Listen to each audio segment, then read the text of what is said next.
People of the jury, we are gathered here today to discuss the accusations levied against my client Celestia, that they are the ones responsible for turning people into Hilichurls. Your Honor, there are many mysteries in life, such as, were aliens responsible for these? Is this Bigfoot? And where is the Loch Ness Monster? But you know what apparently isn't an unsolved mystery? The identity of the godly body responsible for turning many people into Hilichurls. Because to the naysayers, it seems clear as day that my defendants, the beloved heavenly principles, are the ones responsible. But if that were the case, then I beseech thee, why has not a singular person ever said as much? A curse of immortality was laid upon him to forever wander the wilderness, while he watched the people he was supposed to protect turn into monsters of the abyss. The curse. It was a little gift given to the people of Conria by those vile gods.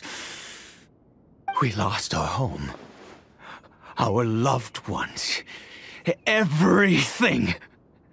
The agony of the cataclysm itself was already too much to bear, but then came the curse, robbing us any chance of release.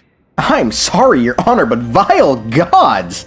You're gonna have to be a bit more specific than that. Clothar called this thing a god, and it's more closely linked to Hilichurls than any other god we know about. Furthermore, I find inconsistencies with Clothar's account of things. Clothar made it sound as if the curse came about after all the fighting was done and over with. However, by the Bloodstained Knight's account of things, Conria was already being destroyed by the monsters that were apparently from Conria?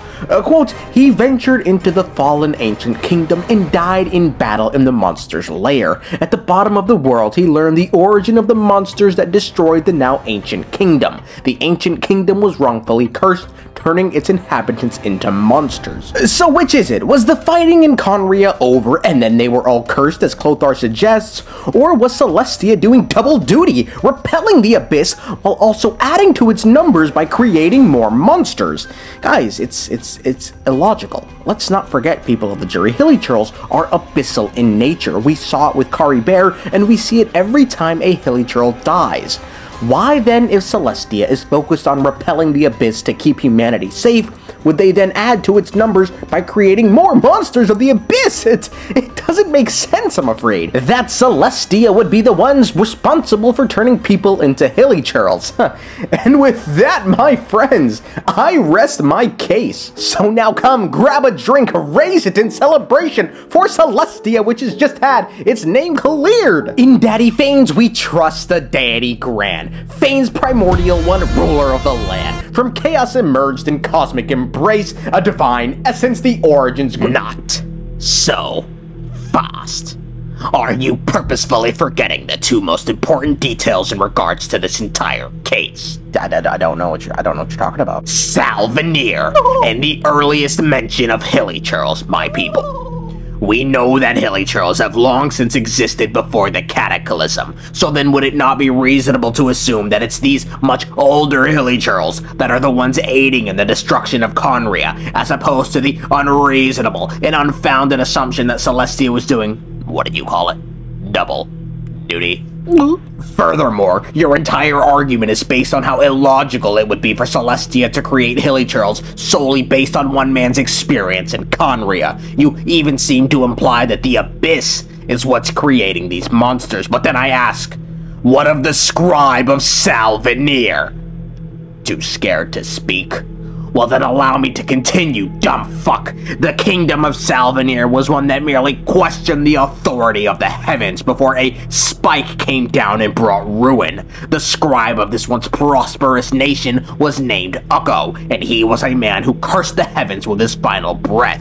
So isn't it funny then how there's a Hilichurl named Ukko in the same region as the original Ukko, and before you even try and weasel your way out of this one, This Ukko is a unique name. This isn't some random nigga named Larry, or Barry, or Jerry. This Hilichurl exists in the same region as the one that tried to challenge the gods, and they too had an Ukko, and like we previously mentioned, Ukko is a fairly unique name. There is only one singular answer to all of this. Celestia are the ones responsible for creating the Hilichurls. They do this by cursing the people, and have been doing this since before they were challenged by Khaenri'ah. Other nations came first, other nations fell, and other nations were cursed. Now join me and, what'd he say? Grab a glass and let's celebrate the downfall of Celestia. We're not on your side, we're not on your side, nigga. Goldfish Shut your drowning. bitch I gotta ass go. the fuck up. A dick in your throat? Why he speaking like that? Okie dokie. Not so fast, old man.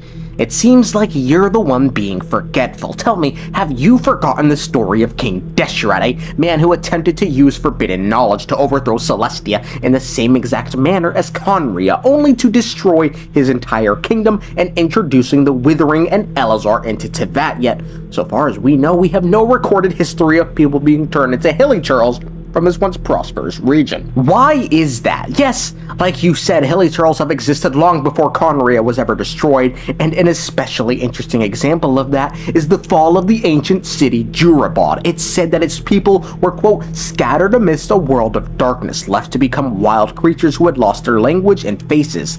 Let's not forget that Jurabad is a nation that was facing an attempted coup during which abyssal powers were thrown into the mix, yet there is no mention of Celestia or the Heavenly Principles. So why then would Celestia curse this small city which was dealing with internal strife, but not curse the people of a proud and large kingdom who tried to overthrow them? I rest my case. So now then, people of the jury, I turn to you.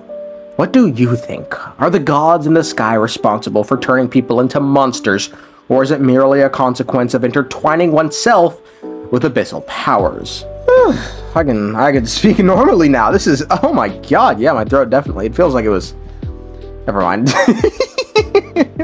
This might shock a lot of you, but for now anyway, I'm willing to accept the fact that Celestia turns people into Hilichurls, which is okay. You know what, that's okay. I say this because it's a curse that makes sense. Focusing on Khaenri'ah for now, the dual nature of the curses is interesting. As the greatest sinners, the full-blooded Khaenri'ahs were given the curse of immortality, forced to forever live with the stings of regret, failure, and hatred, whilst people who are only half Khaenri'ahn were given the curse of the wilderness, forced to forever wander the, well, wilderness as a mindless beast. They have in essence been exiled from humanity for rejecting the gift of life granted to them by Celestia. This is why I think Celestia would be the ones behind the curse, because, I mean, it makes sense, you know, the metaphor, it's there for sure. One important thing to note about Hilichurls, however, is that in the physical sense, they are immortal and cannot die from old age, but that doesn't mean they don't have their own version of death. In Teyvat, with immortality or just really old age comes erosion, and in the case of the Hilichurls, this erosion affects their mental and physical being so badly that older Hilichurls exist in constant agony.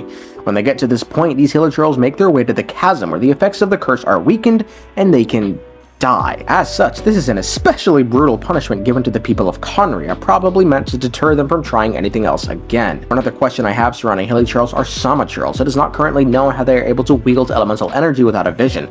The only other person who can do this are the gods and the travelers. So, if Celestia creates Hilichurls, why then would they allow this kind of churl to exist? Unless, of course, they never created them. And the Samachurls were created by the Abyss and are tapping into some known abyssal power to achieve this, because as we've seen in the past, Hilichurls do mesh well with abyssal powers.